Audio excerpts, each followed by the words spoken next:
Oke, baik Kak Oya. Terima kasih Kak Oya sudah bersedia hadir dalam tanya jawab atau percakapan ini terkait dengan eh, kisah cinta Fadel Bajideh ya. Siap. Saya saya eh, sengaja ini hanya berdua untuk memberikan apa namanya supaya tidak banyak pertanyaan yang tertampung. Jadi kita hanya berdua saja, Kak Oya. Kalau Kak Oya mungkin bisa perkenalkan diri Kak Oya. Kak Oya ini sebenarnya apanya dari Fadel Bajideh Kak Oya? Silakan. Oke, selamat malam semuanya. Saya dengan Oya Abdul Malik mewakili dari rekan-rekan yang lain dari Abdul Malik and Partner. Kami sebagai kuasa hukum dari Fadel Bajideh yang malam ini berkesempatan untuk bisa melakukan tanya jawab dengan Mr. Z. Oke, jadi untuk sebagai penasihat hukum tuh sejak ditetapkan sebagai tersangka atau bagaimana Kak Oya? Saya menjadi kuasa hukumnya sejak Fadel sudah menjadi tersangka 2 minggu menjelang P21. 2 minggu menjelang P21. Betul. Jadi interaksinya masih kurang dong waktu itu. Sangat sangat bahkan saya tidak punya dokumen apapun saat itu. Masya Allah. Ya, ya. Jadi saya cuman nyambung terus cari dokumen sendiri, kemudian eh, minta BAP dari penyidik Hmm. itu. BAP atau kopi berkas kau ya? Awalnya kopi berkas, kemudian setelah P21 tahap 2 barulah saya dapat BAP-nya. Jadi pada saat serah terima dengan eh, lawyer sebelumnya saya tidak dapat berkas apapun. Loh, berarti kosong-kosong dong datangnya ini. Kosong kosong banget, Mister Z. Oke. Terima kasih ya. Jadi teman-teman untuk Kak Oya ini adalah penasehat hukum yang mendampingi Fadel Bajideh hanya 2 minggu menjelang P21 teman-teman. Ini sangat luar biasa. Eh, tidak ada tidak ada bahan ya Kak Oya ya. Gak ada bahan. Oke Kak Oya, saya ingin ya Kak Oya yang menyampaikan ini. Siapa sih sebenarnya Fadel Bajide itu Kak Oya? Silakan. Oke. Pak Fadel Bajideh itu seorang TikTokers, dancer yang masih pada saat itu berusia 20 tahun, eh, punya beberapa prestasi, antara lain juara di National Winner Dance Competition Agnes Mo se-Jakarta 2012, kemudian 15 besar di Indonesia Mencari Bakat se-Jakarta, juara harapan 1 D1 ajang pencarian bakat We Dance bersama WeChat 2014. Dia juga rupanya dari kecil sudah ikut kompetisi Star Kids Aksa Mandiri Dance Competition, juara 1 Show You Can Dance juara harapan 1 quarter final Indonesia Got Talent 2023. Kalau untuk internasionalnya Best Dancer 2023 di Malaysia, Asia All Star Influencer 2023. Internasionalnya lagi adalah Best Individual Dance di Malaysia 2024. Kemudian yang terakhir online competition Dance World Battle Final Online Battle di Prancis 2024. Nah, dalam perjalanan ketika Fadel dilaporkan itu dia juga sudah tanda tangan kontrak untuk ikut perlombaan di 3 negara yang sampai hari ini akhirnya harus dikubur sejenak mengingat sedang menjalani hukuman. Itu sekilas prestasi yang dimiliki oleh Fadel. Itu Mr. Z. Kemudian saya kembali lagi ke Mr. Z untuk pertanyaan berikutnya.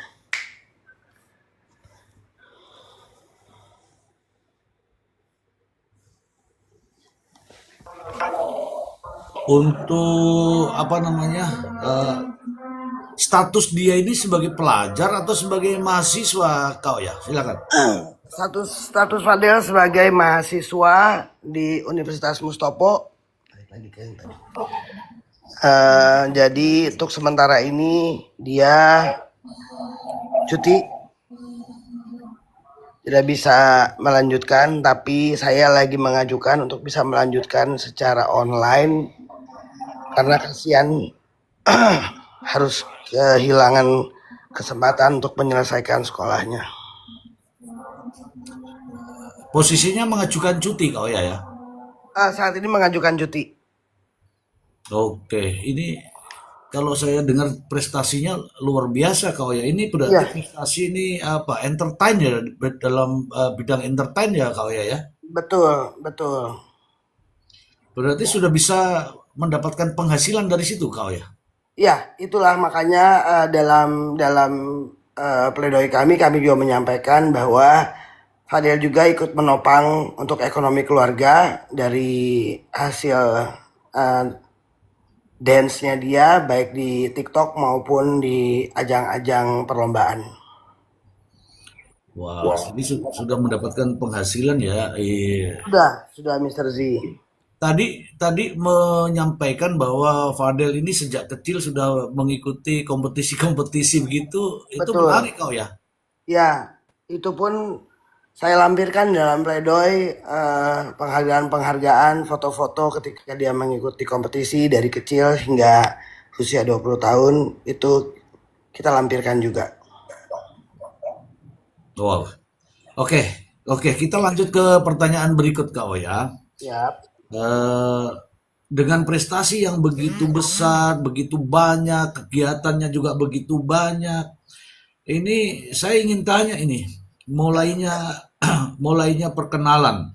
Ya, Perkenalan dengan anak korban nih gara-gara apa? Kemudian sejak kapan kau ya ya? ya. Perkenalan klien saya dengan anak korban itu berkenalan melalui media sosial, berawal dari anak korban nge-like semua postingan dance dari klien saya. Oh, Kemudian mereka berkenalan di bulan Juni 2023. mm-mm. Awalnya adalah anak korban yang nge-DM lebih dahulu setelah nge-like semuanya. Kemudian lanjut dengan DM dan akhirnya anak korban mengutarakan isi hatinya kepada klien saya untuk bisa menjalin hubungan pacaran dan akhirnya sejak 17 Juli 2023 melakukan hubungan dengan pacaran LDR atau hubungan jarak jauh selama 6 bulan sebelum bertemu di Indonesia. Hmm. Oke, berarti mulai kenalan karena sebenarnya anak korban ini adalah penggemar ya, Ya, penggemar atau pengikut gitu ya. ya, Kemudian jatuh cinta, senang betul, gitulah. Kemudian betul. DM gitu ya. Ya, Akhirnya apa ya? LDR ya, LDR LDR, jarak jauh gitu ya, Pak. betul. Karena anak korban masih tinggal di UK saat itu, Nah, nah, sedangkan klien saya di Indonesia. oke. Oke, itu mulainya perkenalan. Jadi bukan perkenalan secara langsung, tapi melalui media sosial ya, Kak Oya Ya, ya. betul, betul, Oke. Karena si Fadel ini memiliki apa namanya itu seni dance-nya tadi, betul, sehingga si Loli atau anak korban ini DM gitu ya. betul. Oke, oke. DM memperkenalkan diri, kemudian Oh, lanjut dengan ngobrol-ngobrol. Akhirnya percakapan jadi berlanjut sehingga anak korban mengutarakan isi hatinya bahwa dia menyukai klien saya, ngajak pacaran lah kasarnya gitu ya, Mr. Z. iya, iya, iya. Sehingga terhitung sejak Juli 2023 mereka sepakat untuk pacaran LDR. Oke, terus selanjutnya Kak Oya, kapan mulai bertemu tatap muka itu Kak Oya? Oke, pertama kali bertemu dengan anak korban itu di tanggal 3 Maret 2024, di mana saat itu klien saya bersama kedua kakaknya dan tunangan dari salah satu kakaknya menjemput anak korban di Bandara Soekarno-Hatta pada tanggal 3 Maret 2024. Nah, dari situ sempat ngobrol, ngopi sebentar, kemudian dini hari mereka mengantarkan anak korban untuk pulang ke rumah pelapor ibunya. Iya. Nah, kemudian ditunggu sampai jam 3 pagi di bel tapi tidak dibukakan pintu.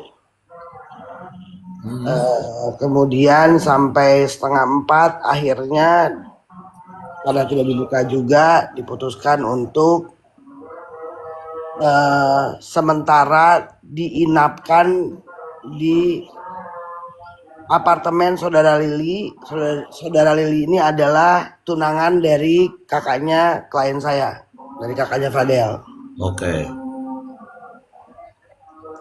Nah, pada saat itu hubungan anak korban dengan pelapor, yang mana ibunya sendiri sedang tidak baik-baik saja, Oke. sehingga keesokan harinya klien saya meminta kepada anak korban untuk pulang Mhm. tanpa ditemani oleh klien saya, jadi pulang sendiri. Empat Oh, kali, empat kali dia mencoba pulang, tapi tetap tidak dibukakan pintu. mhm. Sampai akhirnya yang kelima kali keluarlah salah satu om dari anak korban menyampaikan nggak bisa masuk ke rumah ini lagi, jadi silakan aja di luar. Om, om, om, Ya, om ya, itu omnya anak korban ini? betul. Oh, oke.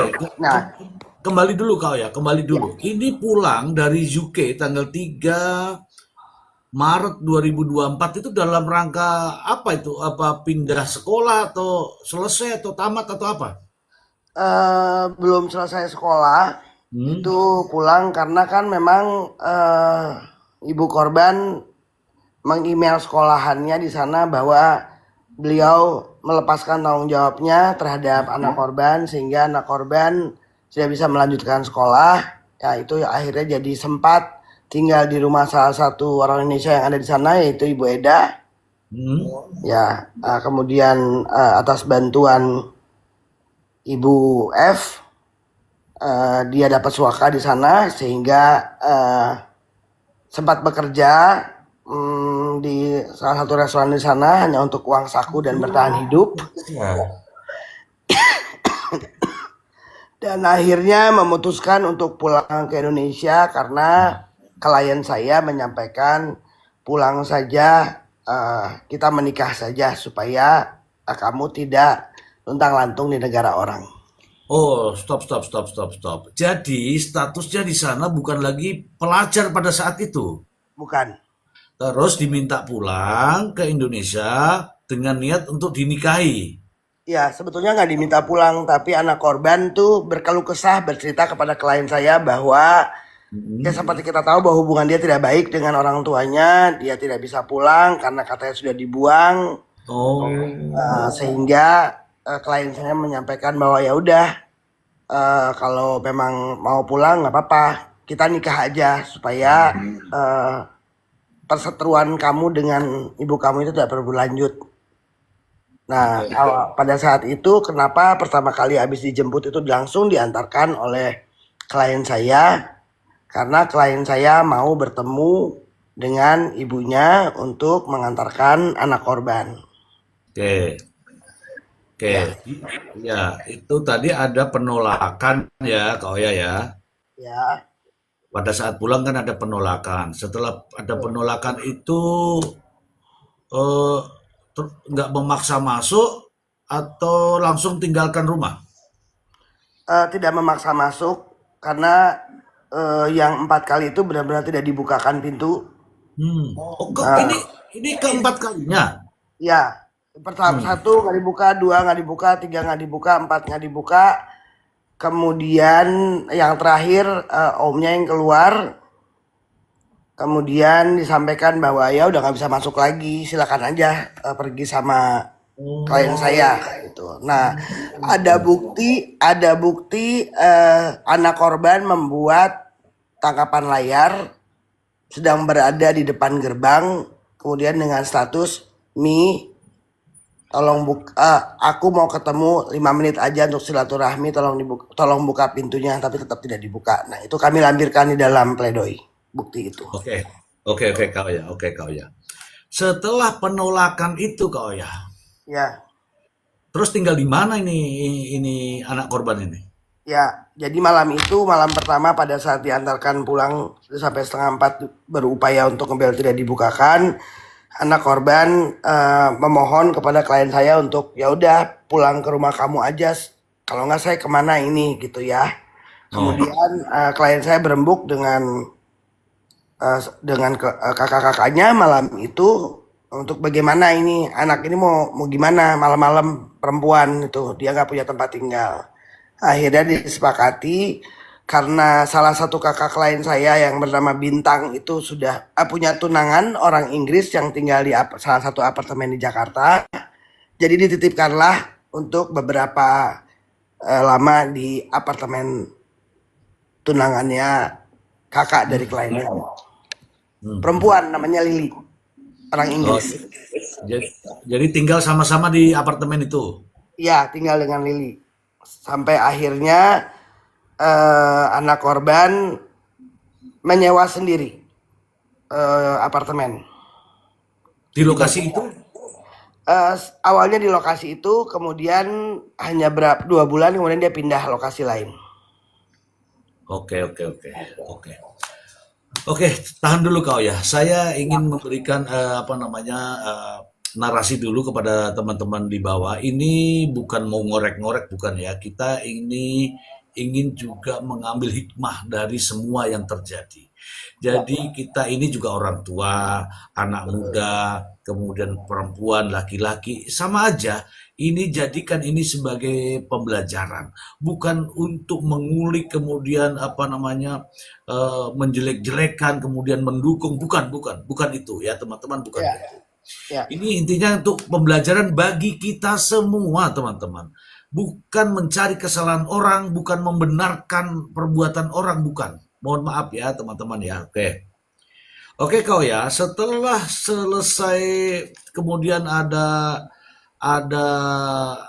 tadi pernyataan bahwa nyewa sendiri apartemen.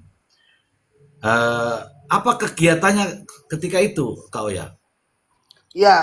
Anak korban itu sempat beberapa kali menerima endorse, jadi hidup dari Oh, endorse, tapi sempat juga dia terima endorse untuk judol. hmm, Yang itu sempat rame di media sosial karena waktu itu klien saya meminta kepada anak korban untuk stop melanjutkan endorse judol karena endorse judol itu sudah dia terima sejak dia di UK. oh, oh, endorse judol itu sudah diterima sejak ada di UK. Ya, sehingga itu Berarti membuat sampai di Indonesia itu berlanjut gitu ya, Kak Oya ya? lanjut. Makanya dia bisa pulang beli tiket ya dari endorse itu. Ketika sampai di Indonesia diteruskan dilarang oleh Fadel. Nah, itu akhirnya Fadel dan keluarganya sempat diteror oleh si judol itu karena memaksa anak korban untuk berhenti endorse judol. Oke, oke, oke, oke, oke. Terus eh mulai rame nih, Kak Oya, mulai rame. Kita Mulai agak rame. ya Ya, mulai rame ketika apa namanya dilaporkan ya, Fadel dilaporkan. ya.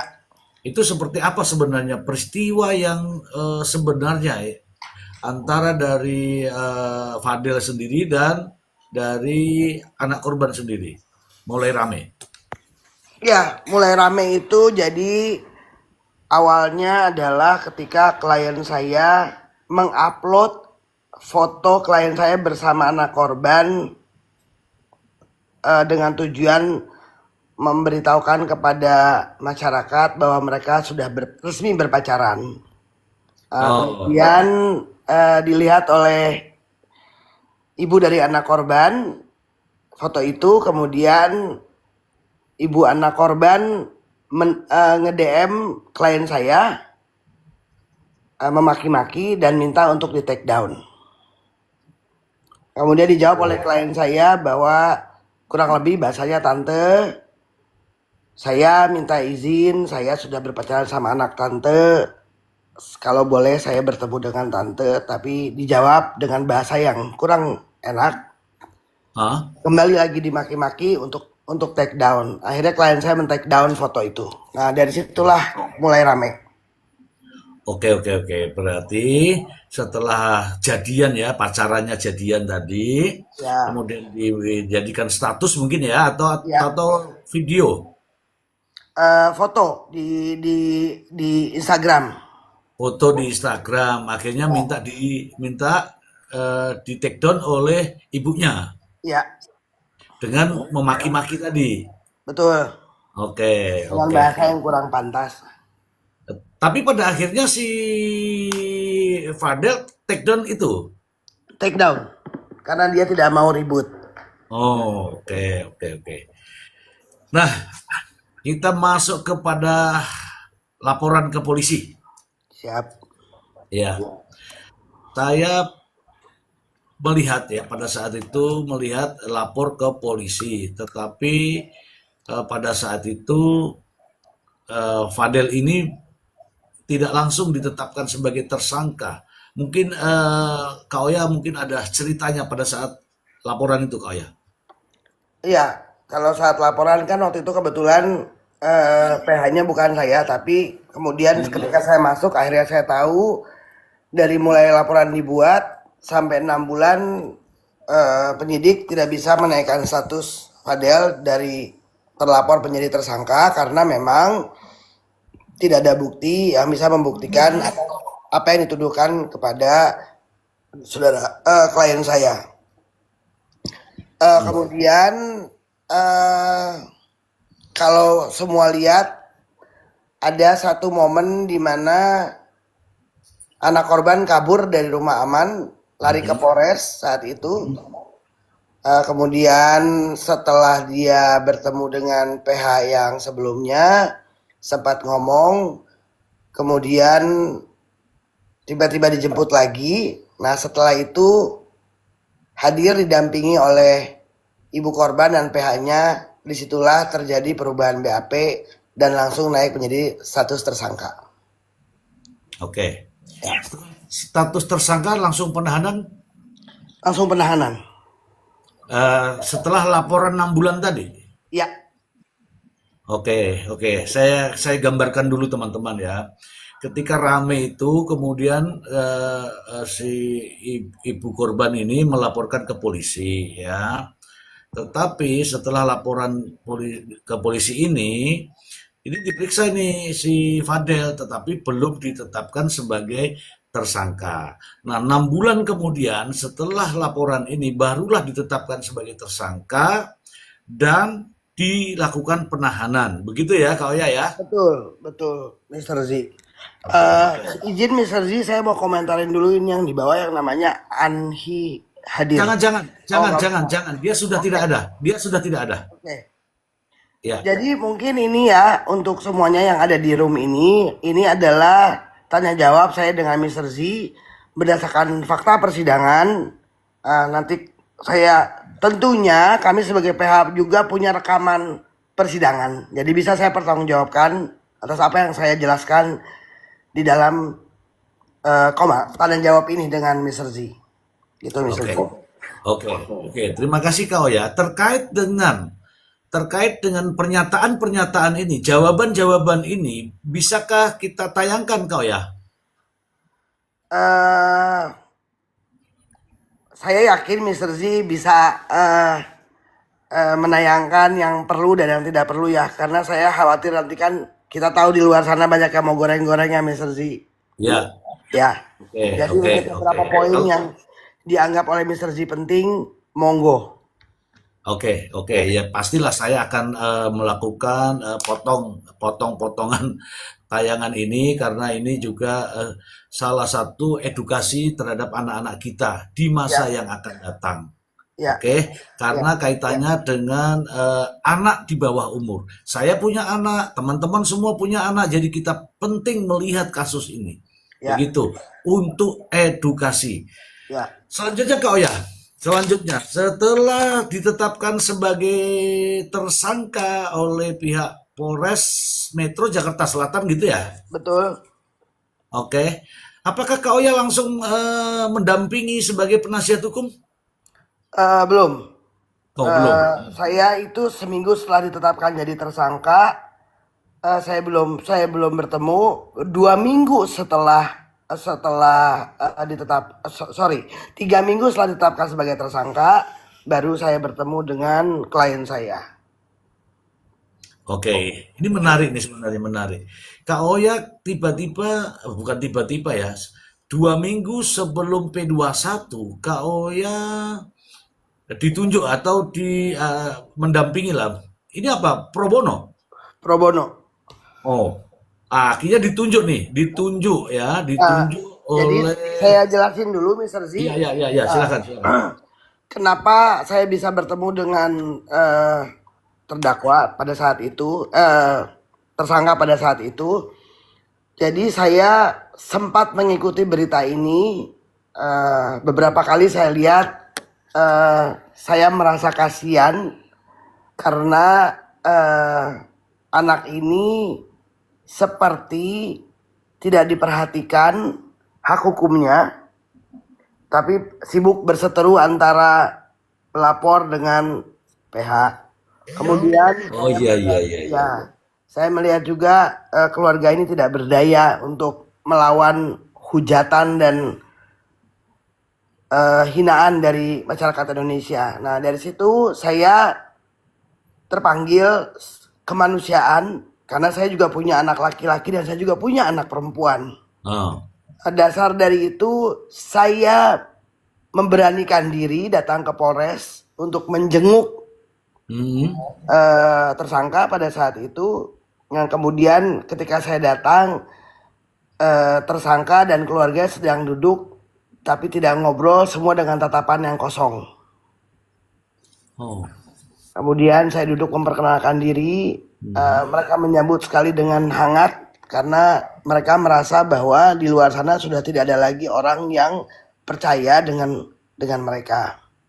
Kemudian saya ngobrol, mereka menyampaikan bahwa sudah tidak lagi diurus, jadi seperti ditinggalkan, nggak tahu ini mau gimana nasibnya. Saya ngobrol, saya bilang saya insya Allah siap membantu, tapi secara kode etik saya tidak bisa masuk sebelum PH sebelumnya itu dicabut. dicabut. Oh, iya, iya. Ya, Oke. dari obrolan itu saya menyampaikan coba tersangka dan keluarga berembuk, terus mungkin istiharoh dulu karena menurut saya yang saya sampaikan saat itu, memilih lawyer itu kayak milih pacar, harus srek. Satu itu. Ya, Iya, iya, kedua iya. saya sampaikan bahwa kalau memang mau, saya tidak mau ada kebohongan apapun, harus jujur sejujur-jujurnya, jangan ada yang diumpetin karena itu akan jadi bumerang ketika nanti kita maju untuk membela. Iya, iya, iya. Kemudian saya pamit, malamnya saya ninggalin kartu nama, malamnya saya dihubungi oleh ayahnya. Oh, Jadi ayahnya cuma menyampaikan barusan Fadel lewat penjaga menitipkan secari kertas tulisan tangan yang dikirimkan kepada saya dengan tulisan Pah, aku mau Kak Oya aja. Feeling aku Kak Oya. Tolong Pah, tolong dihubungi Kak Oyanya. Itu saya Hmm. lihatnya mau nangis saat itu ya. Hmm. Saya cuma merasakan seperti anak saya minta tolong. Iya, iya, iya, iya, iya, iya, deh. Ya, Iya. kemudian besoknya saya ketemu dengan orang tuanya. Saya sampaikan, silakan diselesaikan dulu dengan PH sebelumnya. Saya menunggu dan insya Allah saya siap membantu. Kemudian disampaikan oleh keluarganya bahwa kami tidak punya apa-apa. Oh, Kemudian saya jawab, saya pun tidak minta apa-apa. Ini kemanusiaan aja. Karena saya cuma berpikir, saya punya 2 anak laki-laki, 1 anak perempuan. Kelak, kalau saya tidak ada, mudah-mudahan kebaikan ini bisa menolong anak saya di suatu hari nanti. Jadi saya sampaikan itu aja. Nah akhirnya sempat terjadi eh, sedikit masalah karena sulit sekali mereka untuk mencabut kuasa. Ya mungkin nanti itu saya cerita sama Mister Z di luar. iya, iya, iya, iya, itu apa? Singkat, ya singkat cerita akhirnya selesai. Kemudian saya bilang sama tersangka, tolong ceritakan sama saya semuanya. Iya, iya, iya. Saya waktu itu minta keluarganya untuk tidak hadir dulu di dalam jam besuk karena saya mau ngobrol, mau bicara dari hati ke hati karena saya lihat anak ini masih menyimpan beban. Oke, ini setelah tanda tangan kuasa nih kan? Ya, setelah tantangan Oke, kuasa. oke, lanjut. Ya, kemudian saya ngobrol berdua. Saya bilang, kamu boleh nangis, kamu boleh lepasin semua yang ada di dada kamu, tapi kamu harus akui apa yang kamu lakukan. Ya, Kamu laki-laki, tidak ada masalah yang tidak ada jalan keluarnya. Terus dia peluk saya, dia nangis sejadi-jadinya. Dia bilang, saya nggak kuat nahan beban ini sendiri. hmm. Saya dalam tekanan. Orang tua saya tidak tahu apa-apa. Saya nggak ngomong apa-apa dan saya dilarang untuk bicara apa-apa sebelumnya. Saya bilang, sekarang waktunya kamu untuk bicara sama saya. Akhirnya dia sampaikan, cuman ada ketakutan dari dia, takut ayahnya marah sama ibunya. Kemudian saya bilang, saya akan bertanggung jawab supaya kamu bisa keluarin beban kamu di dada.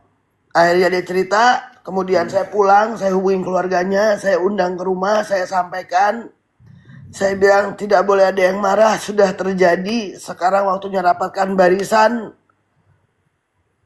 Mau jelek mau baik, dia anak, ternyata tidak selamanya niat baik dapat diterima dengan baik, tapi ya sudah kita hadapi sama-sama. Akhirnya besoknya kembali lagi ke sana, kemudian dengan besar hati ayahnya dan ibunya dan kakaknya menerima semua pengakuannya dan memeluk mereka, memeluk tersangka. Jadi saya ada di situ saat mereka berpelukan.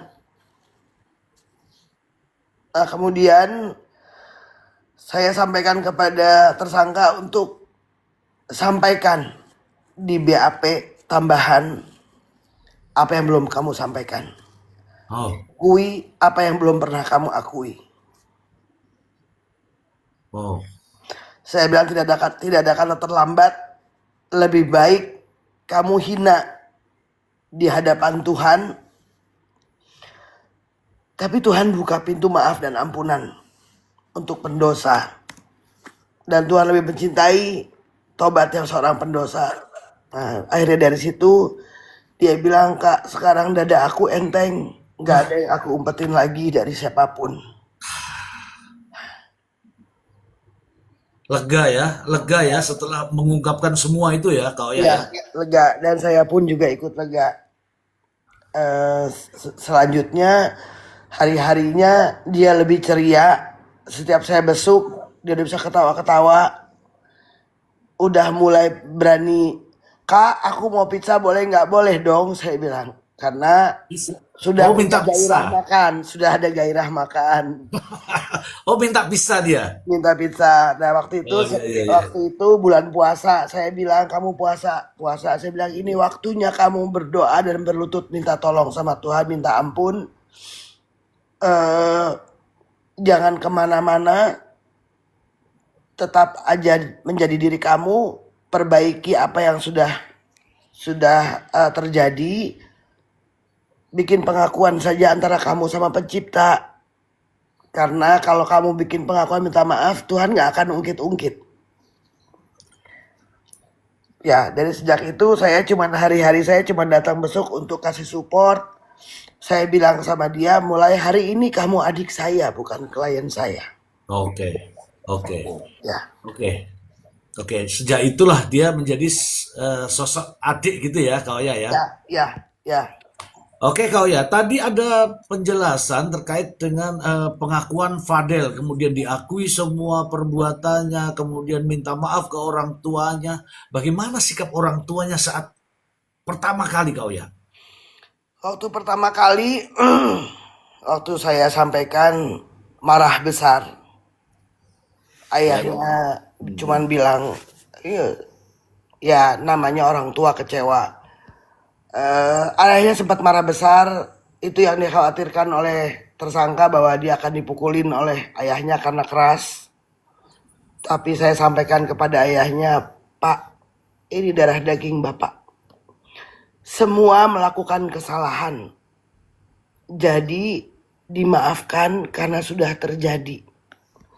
Dia di dalam sana lebih berat bebannya daripada kita yang di luar, saya bilang. Bersyukur bahwa anak ini tidak bunuh diri atau apa karena depresi. Saya cuma bilang, Bapak bisa bayangin dia di dalam, dia dihina, dia dihujat, dia dipersalahkan. Terus kalau ditinggalin sama orang tuanya apa jadinya anak ini? Kemudian ayahnya menangis, terus saya bilang, tolong ya Pak, kalau saya yang orang lain siap membantu, Bapak juga harus memaafkan. Dan gak boleh ada marah, karena percuma. The moment has gone, udah semuanya. iya, iya, iya. Ya, disitulah akhirnya ayahnya berjanji untuk tidak marah. Makanya ketika besoknya saya dampingi untuk besuk, dia ketemu anaknya, dia peluk, dia bilang, saya maafin kamu nak. Hmm, hmm. Ya, saya bilang, saya juga cuma mau menyampaikan di sini, saya belum pernah lihat seumur hidup saya ada persaudaraan yang begitu solid seperti yang saya lihat. Jadi kedua kakak tersangka ini selama dia hampir 4 bulan apa 5 bulan di Polres, itu Ya. kedua kakaknya setiap hari datang dari siang sampai jam 2 pagi. Itu mereka cuma nongkrong di Indomart sambil memandang jendela kamar adiknya ditahan Hmm. sampai jam 2 pagi. Dan setiap jam 2 mereka bikin story, mereka klakson terus dengan status, Dek kami pulang dulu besok kami balik lagi. Sabar, sabar dulu. Aku nggak kuat, aku nggak kuat, aku nggak kuat, aku nggak kuat, aku nggak kuat. Tunggu dulu. Kau ya itu kan saya kan sudah ke Polres Jakarta Selatan dan saya melihat bagaimana bisa Indomart dengan selnya itu kan nggak kelihatan kau ya. Betul, mereka cuma lihat jendelanya aja padahal kamar adiknya nggak di situ. Tapi Waduh. mereka cuma mau lihat, mau kasih lihat adiknya bahwa kita ada di sini nggak ninggalin kamu dek. Statusnya itu setiap hari selama 4 bulan. Hanya ngelihat jendelanya doang. Hanya lihat jendelanya saja. Ya Allah, luar biasa ini. Ya, itu bikin saya semakin eh, berpikir bahwa Allah anggap tersangka ini mampu untuk melewati ujian ini dengan kasih sayang dari kakak dan keluarganya yang luar biasa. Padahal tunggu dulu, aku kan lihat itu polisinya kantornya di sini, Indomaretnya kan agak agak agak sana. Iya, Bagaimana? betul, Yang penting melihat jendelanya itu sudah dianggap melihat adiknya gitu ya. betul, betul. Jadi jendela itu jendela tahanan perempuan padahal. Iya, iya. Adiknya itu di bawah, tapi Enggak. Yang perempuan kan di lantai tiga, lantai tiga atau iya kan lantai empat ya. ya lantai 4. Oke, oke, oke Kak Oya. Oke Kak Oya, supaya bisa berlanjut saya harus menahan dulu nih Kak Oya. Kedua kakaknya terus datang melihat setiap hari sampai jam 2 malam baru pulang. Setelah pulang itu klakson-klakson. Ya, Demi luar biasa. Luar biasa kau ya. Oke, oke. Saya ini dulu kau ya. Saya pengen menjelaskan juga kepada teman-teman bahwa Kak Oya ini tadi sudah dijelaskan, sudah apa namanya, tanda tangan surat kuasa itu pro bono. Pro bono saya artikan di sini ya teman-teman ya. Pro bono itu penasihat hukum tanpa dibayar oleh terdakwa teman-teman. Tanpa dibayar oleh terdakwa, tanpa dibayar oleh keluarga terdakwa. Itu ya Kak Oya ya. betul, Mr. Z. Oke, oke. Ini sebuah perjuangan yang luar biasa dan ya selain apa namanya ada nilai-nilai apa namanya perjuangan juga ada nilai amal ya, amal untuk di hari kelak ya, kau ya ya. Ya, amin. Amin amin. Oke kau ya. Setelah berkas perkara diserahkan ke JPU kau ya. Ya, Kau ya kan sudah menjadi Kak Oya kan sudah menjadi penasihat hukum tuh. ya, Ah, 2 minggu setelah tanda tangan surat kuasa, ya,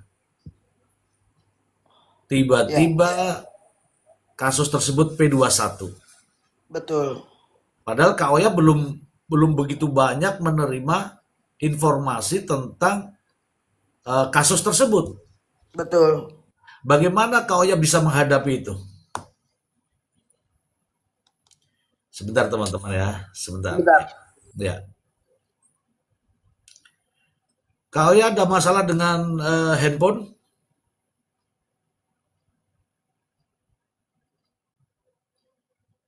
Mohon maaf ya teman-teman ya, ini ada gangguan sinyal Ya, ya.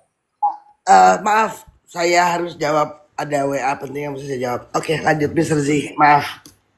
Ya, bagaimana perasaan Kak Oya sebagai penasihat hukum, tapi belum begitu banyak memahami atau menganalisa terkait kasus tersebut, tiba-tiba P21. Bagaimana persiapan Kak Oya? Ya, pada saat mau menjelang, pada saat saya selesai menandatangani kuasa, saya berkoordinasi dengan penyidik. Saya baca juga beberapa BAP-nya. Kemudian saya minta kepada penyidik apabila mau P21 saya mohon diinfokan karena saya harus prepare mengumpulkan dokumen, beberapa keterangan dan lain-lain. Jadi ketika mau P21 saya dikasih tahu seminggu sebelumnya. Jadi saya keburu sempat mengumpulkan beberapa bukti baik itu dari tersangka sendiri, dari keluarganya, juga saya dapat kopi BAP. Kemudian ya seru ya Mr. Z, kayak kejar-kejaran, jadi kita P21 mau tahap 2 sementara saya masih sibuk ini berkas dikumpul-kumpulin, oke semuanya segala macam. Dan akhirnya tibalah waktunya untuk P21 tahap 2. Saya mendampingi Fadel, diserahkan ke Jari. Namun sebelumnya saya sudah sampaikan kepada Fadel bahwa semakin cepat tahap 2 semakin baik, supaya cepat sidang, supaya status hukum kamu lebih jelas. Jangan jadi gusar, semua akan baik-baik aja karena ada keluarga kamu yang selalu mendoakan, dan saya lihat dia jauh lebih kuat setelah dia mengeluarkan semua unek-uneknya. Eh, saya bilang di dunia ini yang bikin salah bukan cuman kamu, eh, banyak di luar sana, cuman ya ini ujian, mungkin Tuhan mau kamu jauh lebih baik, saya bilang. Jadi bersyukur aja kamu diambil, ditaruh di tempat ini. Mungkin kalau kamu nggak ditaruh di tempat sini, di luar kamu lebih lebih lebih gawat lagi, karena kan sebelumnya kalau diwawancara ngomongnya agak ngeselin memang ya, Mister Z. Jadi Iya, iya. saya cuman sampaikan bahwa coba dirubah cara berbicara, harus harus punya akhlak yang baik, kemudian terima semua ini dengan lapang dada karena tidak ada yang bisa melawan takdir. Hadapi, tapi kamu harus yakin, saya bilang, pertolongan Allah itu datang bersamaan dengan ujian sebetulnya. Cuman karena kitanya stres jadi kayak nggak ada berjalan. Nah, sejak awal itu saya sampaikan bahwa tugas kamu itu hanya angkat tangan, biar Tuhan yang turun tangan. Terus selalu setiap ketemu saya ulang kalimat itu. Iya, iya, iya, iya. Iya. Itu Oke. Mister Z. Oke, oke, oke. Oke, Kak Oya. Kak Oya, tadi kan sudah P21, kemudian penyerahan tahap 2. Yang saya ingin tahu tuh persangkaan pasalnya, Kak Oya. Ini tindak pidana apa, Kak Oya? Oh iya, yang Iya, yang dipersangkakan itu iya, adalah undang-undang perlindungan anak. hmm. 81, Pasal 82 ya? 81 ayat 2 Jungto, pasal 81 ayat 1 Undang-Undang RI nomor 35 tahun 2014 Iya. tentang perubahan atas Undang-Undang RI nomor 23 tahun 2002 tentang perlindungan anak. Juga dikenakan lagi eh,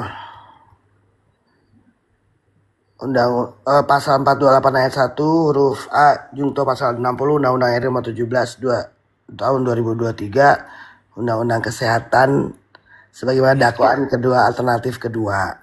Ada undang-undang kesehatannya juga ya? Ada itu di Oke, dakwaannya. oke, lanjut. Kemudian juga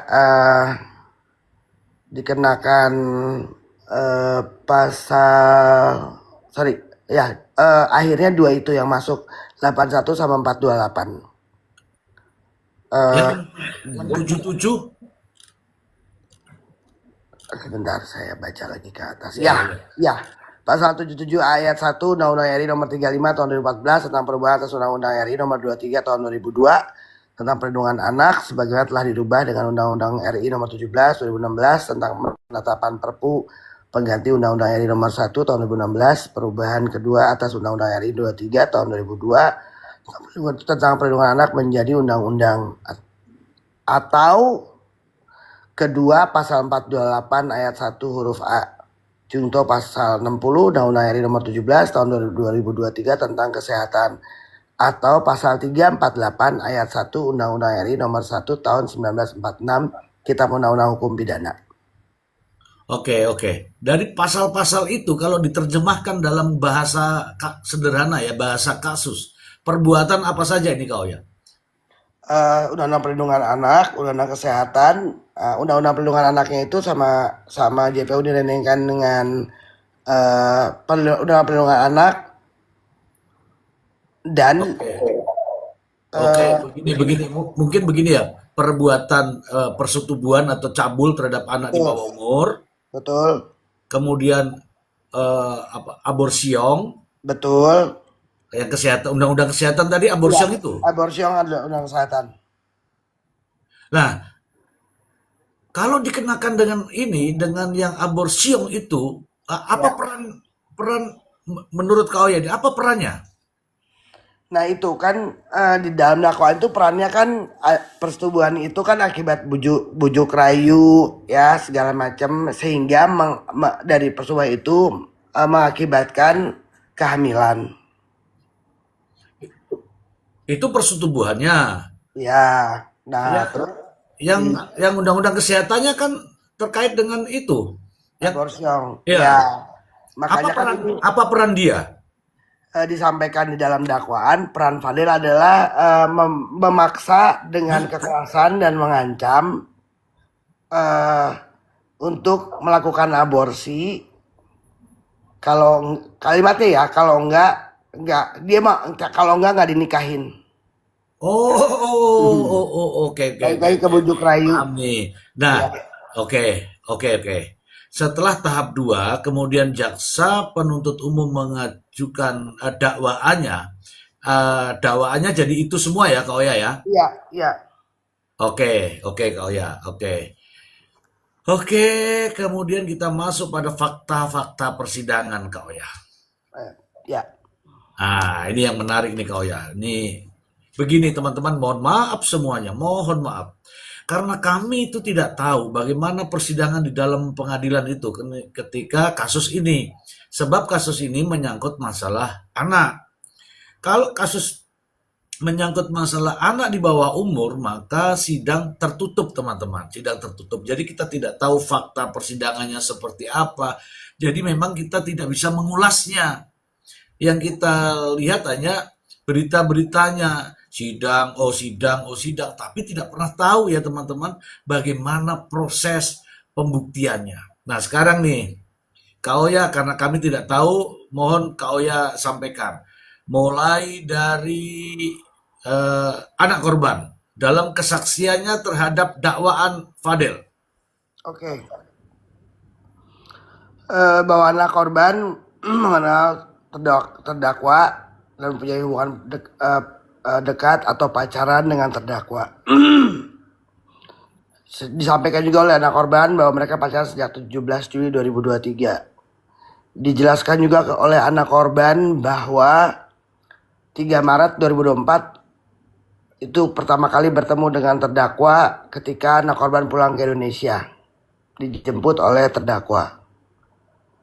Disampaikan juga oleh anak terdakwa di hadapan persidangan bahwa 5 kali upaya untuk pulang namun tidak diterima oleh ibu dari anak korban. Ya, anak korban ya, anak korban ya. Ya, bahwa anak korban bertemu dengan pamannya atau adik dari ibunya, saya nggak bisa sebut namanya, Ya, pada saat percobaan ketiga kali untuk upaya pulang. Barulah gerbang dibuka, dia bertemu dengan adik dari ibu anak korban yang bernama Ted, akan tetapi anak korban tetap tidak diizinkan masuk oleh pamannya karena dilarang oleh ibunya. itu tadi Ted itu sensor ya, Ted ya. Sensor, Oke. sensor. Oke, saya kasih kesempatan Kak Oya untuk minum dulu. Saya juga minum. Ya, Ya. silakan buka kulkas saja nggak apa-apa langsung. Oke, selanjutnya di hadapan persidangan anak korban mengakui terjadinya persetubuhan itu atas dasar suka sama suka dan tidak ada pemaksaan apalagi kekerasan. Oke. Anak korban juga menjelaskan bahwa saat di UK anak korban meminum obat berupa pil untuk mengatasi masalah hormon yang dialami oleh anak korban dan sampai saat di Indonesia masih meminum obat tersebut. Oh, tuh. Hormon apa itu Kak Oya menurut Kak Oya? Menurut kesaksian anak korban dia ada kelainan hormon tidak menstruasi. Oh. Oke. Oke, berarti dari UK sana sudah minum obat eh, untuk menstruasi itu ya? Iya. Oke. Lanjut Kak Oya, lanjut Kak Oya. Oke, anak korban menyampaikan di hadapan persidangan bahwa ketika dia menyampaikan bahwa dia hamil kepada terdakwa menunjukkan sikap senang saat tahu anak korban hamil. Oke, Karena stop dulu Kak Oya. baik, Stop dulu. Oh, jadi ini anak korban ini sudah menyampaikan bahwa dirinya sedang berbadan dua gitu. iya, Padahal kan si ini yang di belakang saya ini belum melakukan ini. kenapa Mr. Z? Enggak, itu kok bisa berbadan dua itu dari mana? Oh iya kan anak korban itu menyampaikan kepada terdakwa sudah berbadan luas setelah beberapa kali melakukan persetubuhan. Oh, tunggu dulu. Ini teman-teman. Beberapa kali melakukan persetubuhan dengan Fadel. Ya, Oke. Tetapi diakui bahwa adanya janin itu bukan dari Fadel. diakui tidak diakui secara langsung. Oke. Jadi anak korban menyampaikan bahwa setelah berpacaran, bertemu, berhubungan, kemudian dia menyampaikan bahwa dia hamil. Saat dia menyampaikan itu, terdakwa terlihat senang karena kan terdakwa taunya itu akibat perbuatannya ya, Mr. Z. Oh ya ya ya ya ya ya. Ya. Oke oke oke. Ya.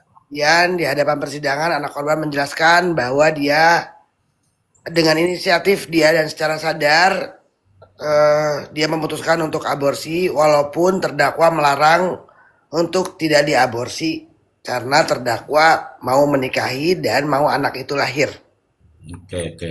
Kemudian anak korban menerangkan mencari tahu sendiri informasi tentang obat aborsi dan tempat membelinya di mana, bahwa anak korban menyuruh seorang saksi untuk mengambil obat tersebut yang dipesan secara online dengan nama samaran, bahwa anak korban ditemani oleh saksi minum obat yang dibelinya dan terjadilah proses keluar bercak, dan barulah setelah proses membersihkan bercak itu anak korban memberitahukan terdakwa melalui telepon bahwa itu sudah selesai.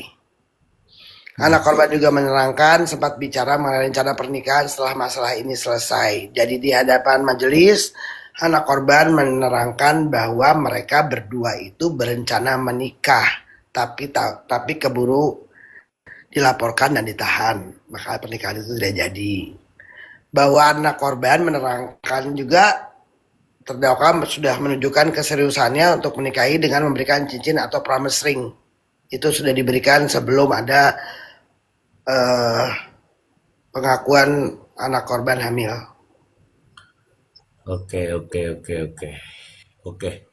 Terus ini mohon maaf sebelumnya, kau ya ditahan dulu ya. Mohon maaf sebenarnya sebelumnya nih teman-teman yang minta-minta naik itu, saya sudah janji saya tidak akan menaikkan siapapun.